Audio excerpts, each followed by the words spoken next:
Hi, everybody. I'm Daniel Hankins. I am the State Cybersecurity Coordinator with the Texas Department of Information Resources. A few minor things before we begin. I am working off one monitor today, so I cannot see the questions and answers tab. I also cannot see the chat right now while I'm displaying. I will check them after the presentation, but feel free to pop any questions you have into the Q&A tab. Troy is here monitoring. He will ask them because he has microphone access.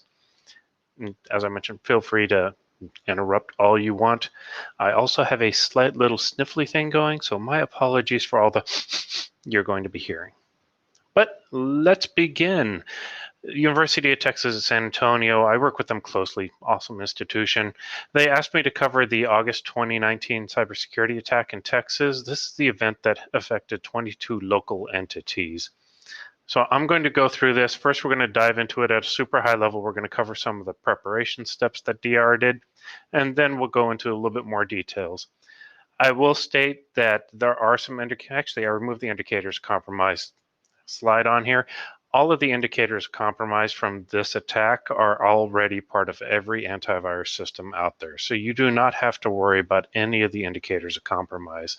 The mechanisms that they got in, I will go over so you know how to protect yourself. If you have any questions on how to do any of the stuff, let me know. We are here to help. I have a contact slide near the very end. You can sign up for our mailing lists, so on and so forth. So here we go. And as I mentioned, any questions at all, feel free to ask them in the Q&A pane. Troy will ask them out loud, and I will just stop the presentation, answer it, and then keep going. Now, before the 2019 ransomware attack, we were doing some preparation. We had a feeling that there was going to be an attack coming. It's not really a secret in cybersecurity, but we have an expression that it's not if, but when, and we were preparing for the when. And Senate Bill 64 passed in 2019. Fortunately for us, and it was really coincidental timing, added a cybersecurity event as a definition of a disaster to Texas government code. This means that the governor could declare an actual disaster if a cybersecurity event occurred that was big enough. This allows the governor to release National Guard, which can both assist in defending and help entities come back.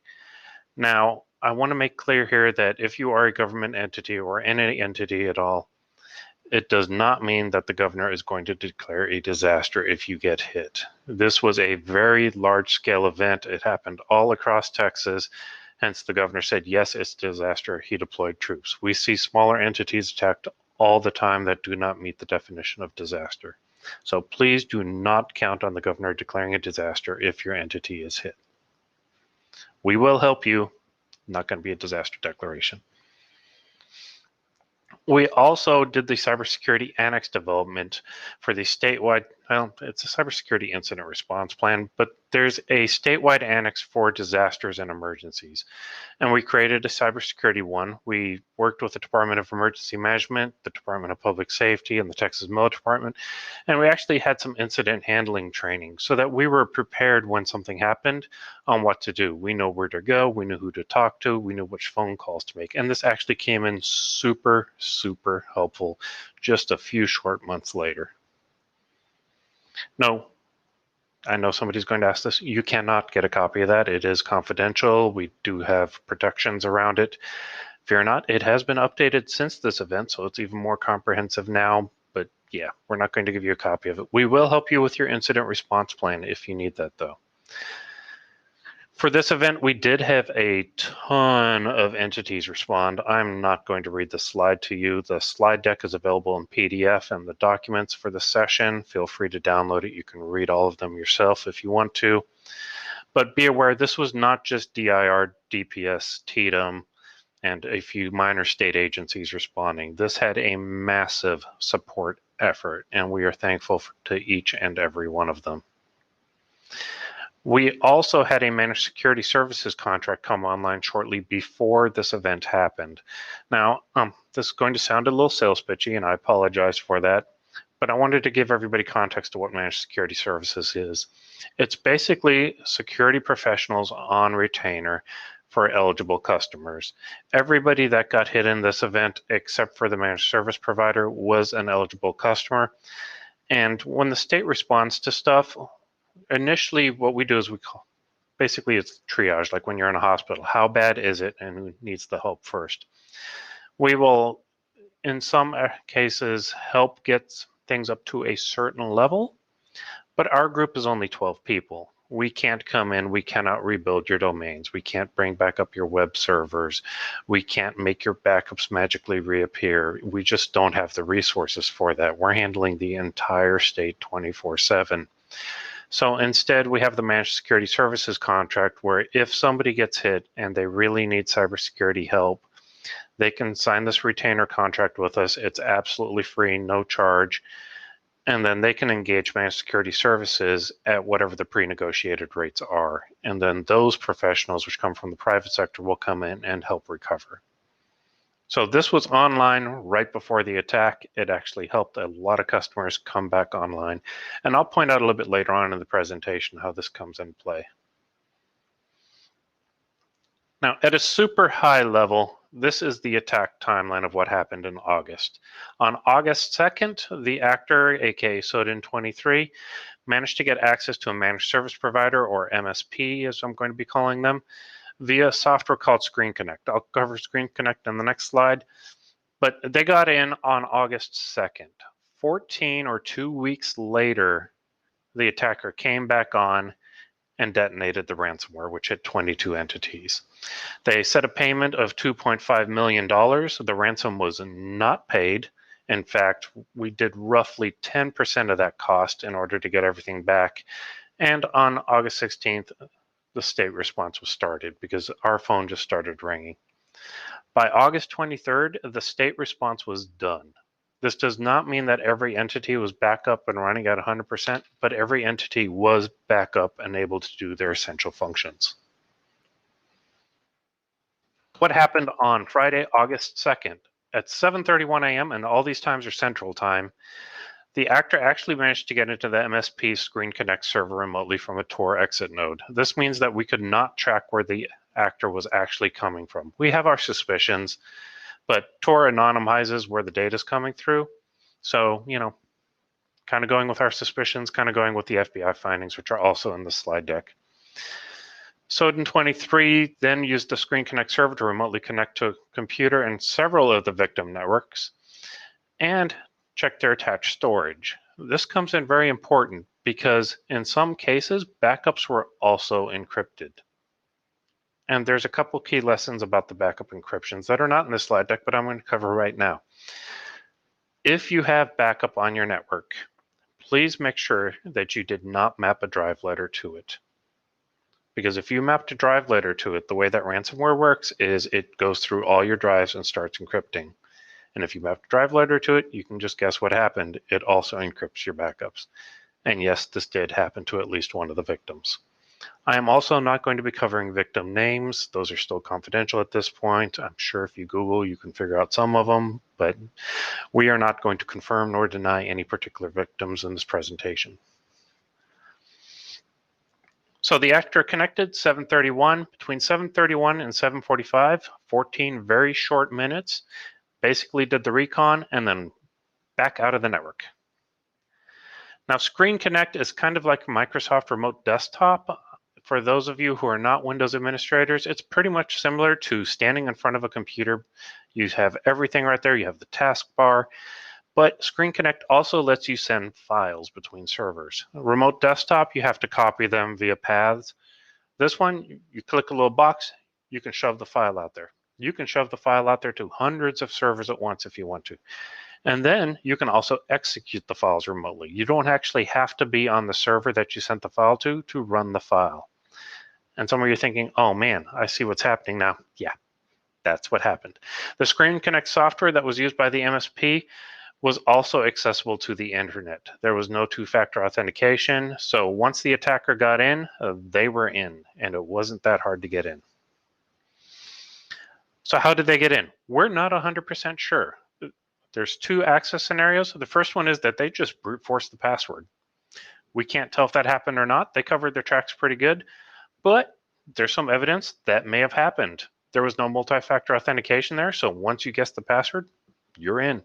Golden, perfect. The other options is that they used vulnerabilities in the software. There were a couple published vulnerabilities right before this attack happened. We, once again, don't know if this is the way that they got in or not. Maybe it was a combination of the two. We really can't tell you. We'll probably never know at this point unless we actually find the actual individual that did it. So after the initial reconnaissance attack, 2 weeks later, the attacker right back on the exact same server, the exact same account at 1:47 a.m. And for anybody who's never really dealt with cyber incident, this is very important. These attackers are not usually in the United States. So their time zones are completely different. This was operational hours for this attacker. It was happy sleep time for us. I mean, everybody was asleep at 1:47 a.m., except for one of the MSP people who got alerted and actually signed in and checked on it, which came out to be very fortunate because he stopped part of the attack. But a 1:47 attacker is back on the server. He used that remote execution function that I was talking about earlier to run a command, just testing it out. Hey, does this still work? Yeah, and it encoded a PowerShell script. PowerShell is a scripting language that is built into every Windows machine. It is an absolutely awesome scripting language. You can do all sorts of stuff with it. Administrators absolutely love it because of everything you can do. Attackers also love it because of everything you can do with it. You can pretty much run your network off PowerShell if you know what you're doing. So he ran it, realized it's working, ran task list to make sure that it was actually executing, and yeah, there it is. So 6 minutes later, probably went, grabbed some coffee, came back, bam, he executed the first little time bomb on us. Shoved out ransomware, all sorts of servers everywhere. Then he came back at 2:39 a.m., making sure that everything's going, because the encryption process isn't instantaneous. It does take time. It has to open up each file, encrypt it, save it again. At that point, he decided to upload a file called update.exe inside the toolbox folder on Screen Connect. The toolbox folder is a folder that kind of automatically replicates out to every other server. And then he copied it out there just to make sure it was out there. Once it was done, fired off the second wave of ransomware. So this is just a very high level graphic if you didn't understand everything I was just rambling about. As you can see on the left side, he's on his Tor exit node. He connects to the remote access server at the MSP. The MSP has all the customers. Poof, PowerShell reaches out to Pastebin, pulls down the ransomware. You got ransomware everywhere. The second execution, right back onto the MSP server, pushed out the actual file that way, detonated it again. Here on the DIR side, at 8:36 a.m., we started getting phone calls. The very first phone call was actually 8:36, and then they just started ringing. We got 8 calls super fast. By 11 a.m., number had grown to 19. At 12 p.m., the Texas Security Operations Center at the Texas Department of Emergency Management, or TDEM, was actually activated by Governor Abbott. We reached out to Governor Abbott. He declared a disaster. Now, letting us use the SOC means that all the agencies are in the same area. We can coordinate everything super well. We're not on virtual meetings like we are right now. You can just literally walk over to the next agency and ask, hey, where's your team at? Hey, what's the situation here? Can we get somebody over there? That ability of response is amazing in a large-scale disaster like this. Federal disaster response was also engaged at this point, and they also reassembled at the SOC. The feds know where our SOC is. They have access to it. They can get there pretty quickly. And by 4 p.m., we had identified the top 3 sites that needed help. For everybody's information here, when we prioritize sites, it's not just are you down. We like to use the term life, death, and public safety. If there is anything that affects somebody's life, it can cause a death, or affects public safety in any way, you are automatically a top priority site. On Saturday, we had incident responders identifying, prioritizing every single site that had been identified, all 22 of them.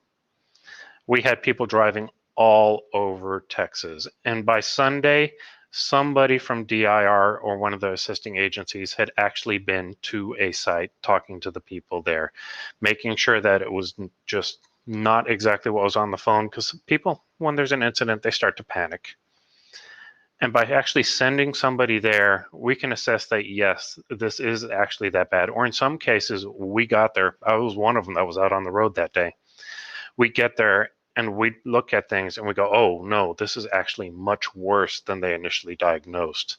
Because panicking people, they focus on what they think is the high priority thing. But I had one person where they thought they'd identified all the resources that had been attacked, went up, said, hey, have you checked your other building? They had not. Doubled the scope. It just happens when people panic. And then by Friday, the 23rd, state support was withdrawn. We had gotten everybody back up to at least a functional level. So this is not, once again, saying that everybody was back at 100%. I know that for some of them, it took them quite a bit longer to get back to 100%, but everybody was able to at least do their basic job. So what's the main things that we took away from this? And there's about 4 slides on this, but the biggest one is that there was the Screen Connect software, not blaming the software itself, but it was publicly accessible from the internet. Somebody brute forced into it. And once they got a hold of that one software, they were able to get to every other victim. A lot of organizations use something similar to Screen Connect, if not Screen Connect itself, typically called jump hosts or jump boxes. If you do this, and as I mentioned before, a lot of administrators like doing this. It lets you centralize your tools and get to all the servers at once. If you do this, please make sure you have multi-factor authentication in place. That should be one of your most tightly locked up and monitored boxes there is, because that is basically the keys to the kingdom. Another thing that we see a lot, this was 2 years ago, and we still see it today, the initial access and reconnaissance was 2 full weeks before the actual attack that was detected. We see it all the time now. People get in way ahead of the actual attack. And unlike this attack where, to our knowledge, they did not steal any data, now they're stealing the data before they detonate the ransomware. So making sure that monitoring is in place and you're actually paying attention is critical now. The attack was probably just detonated by one person. Now, it is a I really can't pronunciate that word very well, but it is a very common ransomware variant. And good news, 2 days ago, the actor that was behind this, all their websites went offline and they haven't been back yet. So maybe that'll be the end of this variant of ransomware. We don't know. There's a lot of ransomware variants out there. This just happened to be the 23rd iteration of it. There were dozens of iterations of different ransomwares at the time, and not every ransomware even worked on their decryptor key. We did not pay for a decryption. We rebuilt instead. But yeah, there's just tons and tons of ransomware out there. The attack also happens super fast. If you think these attacks are super slow, I don't know who's calling me, but done.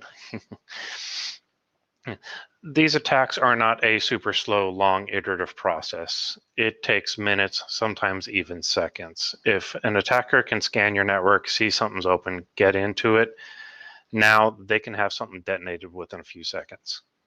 So this is not a situation where you can see them coming, you can see them poking around in the network. That just doesn't happen anymore. It's not like the 90s Hackers movie where they're in the network surfing around for minutes or hours at a time.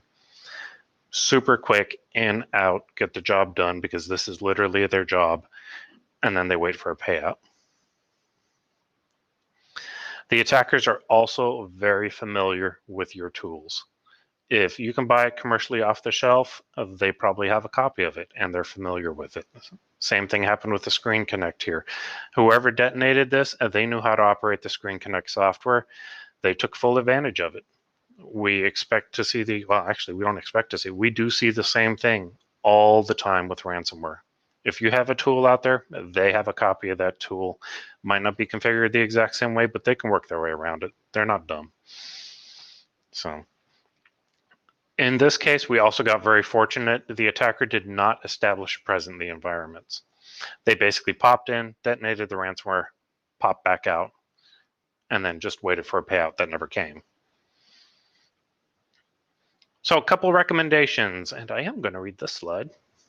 Apologies to everybody. But once again, if you have a piece of software or a jump server that is controlling a large part of your network, make sure it is locked down good. If you use a managed security provider or an MSP, make sure that their connection to your network is locked down. They should only have access to what they actually need and then lock everything else. Turn on your two-factor authentication. Make sure you have a VPN on. Make sure that VPN also has two-factor authentication. Unless you absolutely need it, and most people do not, block network traffic from Tor exit nodes. There's a huge published list of them. It's pretty easy to just block those IP addresses. Go ahead and do it. It'll save you some heartache. Block outbound network connections to Pastebin. Unless you have coders using Pastebin, there's no reason anybody should be connecting to Pastebin. And if you can afford it, and I really hope you can, use some kind of endpoint detection and response software to help detect if PowerShell is running and if it's running at times that it should not be. PowerShell is an awesome, amazing tool, but it can also do a ton of damage, and attackers absolutely love it. So what do you do before it happens, other than all the things I've been mentioning during this talk?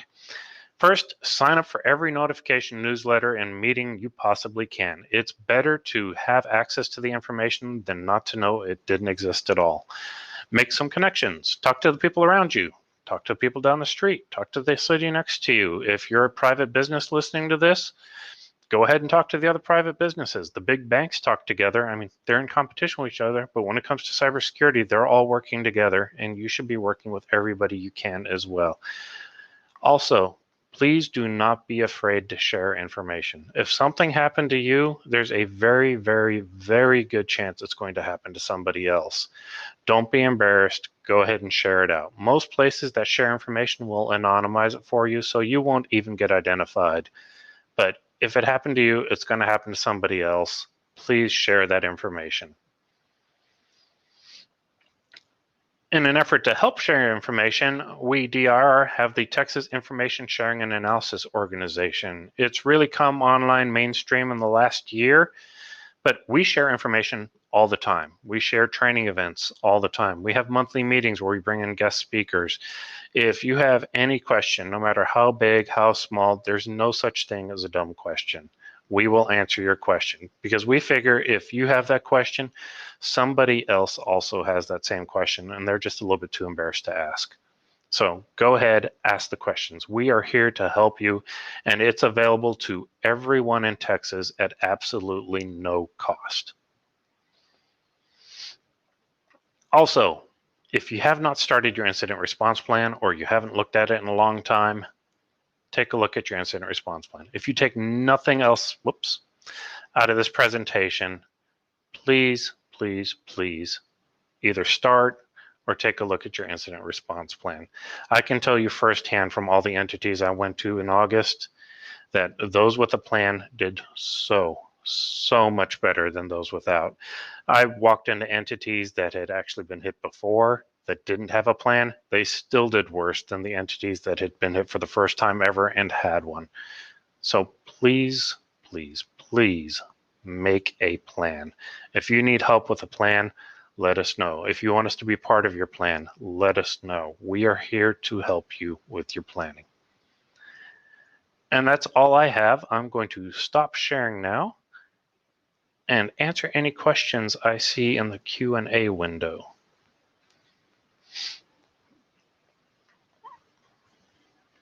And there's none, so I know this went super fast. Hey, Daniel, can you hear me? Yes, I can. All right, perfect. So I have a question for you. And originally, this was intended as a roundtable, but unfortunately we couldn't get somebody that unfortunately witnessed this ransomware event firsthand to participate for understandable reasons. But and as human beings, we often neglect the advice of others until we understand exactly what the impact is going to be to us. So from this particular attack, what were some of the effects that it had on these local governments, businesses, organizations? What were some of the headaches that they had to deal with because of this ransomware attack? We had public safety officers that could not upload their body cams or their car cams. We had people that literally could not get married anymore because the marriage systems for getting your licenses were down. We had people that couldn't buy houses because they couldn't register deeds. There was billing systems that were just completely wiped out. And I'm not sure how many people in the attendance here are with a local government, but if you're a local government who runs billing and you rely on that billing to keep your government running and suddenly you have no billing records, that's a huge one. And then there's a lot, and I mean a lot, of constituent panic. Because typically, and I'm going to pick on billing systems here a little bit, billing systems, the constituents like to save their credit card information in there. They like to save their financial information on there. Some of them pay their bills right away. Some of them don't. So it starts to affect, did this touch my money as well? So you had a lot of panicking people calling in. DIR itself, we wrote so many press releases and around this simply to calm people down and let them know that everything was going to be okay. And then, I mean, not necessarily politically, but management-wise, a lot of these organizations, you can just imagine the nightmare that some people were going through when their management wakes up and suddenly you can't do anything. So it's, as I mentioned before, it's not a matter of if, but it's a matter of when. And if you don't have a plan in place for how do I talk to the press release, how do I engage legal, who do I call for first, what do I do if this system is down? Like, let's say I know some people that want to get married that were going to go in and get their marriage certificate on Monday and all of a sudden they can't. How do I address those people? You have to think of almost every eventuality that you can and at least have some framework in mind. I'm going to be doing this afterwards. Perfect. And so obviously we've had some big ransomware attacks that have occurred recently, Colonial, the meatpacking, and everything else. But after the Colonial, I think they bit off more than they could chew. They announced they were going under, disbanding, et cetera, et cetera. So that kind of, in my opinion, created a false sense of, the big guy's gone now. Since then, have you noticed or a decrease in ransomware, or is this something that's going to continue to increase? It continues to increase. The Colonial attack, the company, I say company, it's a bad actor that basically outsources ransomware as a service. They said, we didn't realize it was going to have this kind of impact. We won't do it again. But that's just one, and they're a bad actor already. There's other people that are more than willing to do it, and we keep seeing it. I mean, the beef attack happened right afterwards, and it was a different actor. So it's not going away. It's honestly, ransomware is such an easy script, and it's so easy to detonate and do so much damage with. And the return for risk, if you're overseas sitting at your laptop, you fire off ransomware somewhere 6,000 miles away, and then you get a couple $1 million because somebody decides to pay, it's worth it for these bad guys to be doing it, to be honest. I mean, if they don't pay up, it's no skin off these bad guys' back. If they do pay off, you just rewarded them. So for them to just fire off ransomware everywhere, there's really no reason for them not to want to try it. Right. Yeah, definitely. And can you talk a little bit about ransomware as a service? That is basically the people that write the ransomware, they sell it. And then there's other people that sell the vulnerabilities on the dark web. So you can just go out there and say, hey, I want to attack this company. Does anybody have credentials that'll let me in? And then you can go to a ransomware as a service company, and you can either buy the ransomware code itself, or you can just put in the attack victim and the credentials and say, hey, fire it off here, and they'll go do it. And they just charge a percentage of the fee. So let's say that you fired off ransomware at even pick this one. Let's say you fired off in Texas and you asked for $2.5 million, and the ransomware as a service might go, hey, we want 10% of that if they pay. So the as a service part, they're also making money off firing off this ransomware. All right, yeah. So yeah, you don't have to worry about the necessary cyber criminals, bad actors themselves, but also anybody that you may disgruntle or anything like that. So yeah, if you're a school district, I mean, let's say a teacher annoys a high school student, they can go to one of these ransomware as a services and just fire it off. right. It's Scary super. stuff. They made it super simple at this point. Scary stuff. All right, sir. Well, I don't see any questions in the Q&A or in the chat, so we'll end that here. I do appreciate you coming by. It's always a pleasure to have you in one of our sessions, and enjoy always hearing from you. Appreciate your contributions to the Texas Rural Challenge, and look forward to working with you again in the future. Yeah, pleasure to be here. And as I mentioned before, if anybody has any questions about cybersecurity, join the ISAL, join the mailing lists, let us know. We're here to help you. All right, perfect. And as we were talking there, a question did come in. Do you recommend partnering or outsourcing to an MSP? If you are unable, I'm with the state, I'm going to be honest here. I can't really make a recommendation one way or the other, but I will say that if you are unable to do something, there are a lot of people that choose MSPs because they have the technical skills and knowledge to do stuff. So it's really a risk-based decision on your organization on if you want to use an MSP, if you want to use basically do the business as an IT service, but they're not inherently evil. I mean, the MSP that got hit, they were good people. It just happened to be them that got hit. So make that risk-based decision yourself. Some of them use them, some of them don't. It's really up to you. Good answer. Perfect. All right. Well, thank you everybody for attending, and I hope you have a good rest of your conference day today.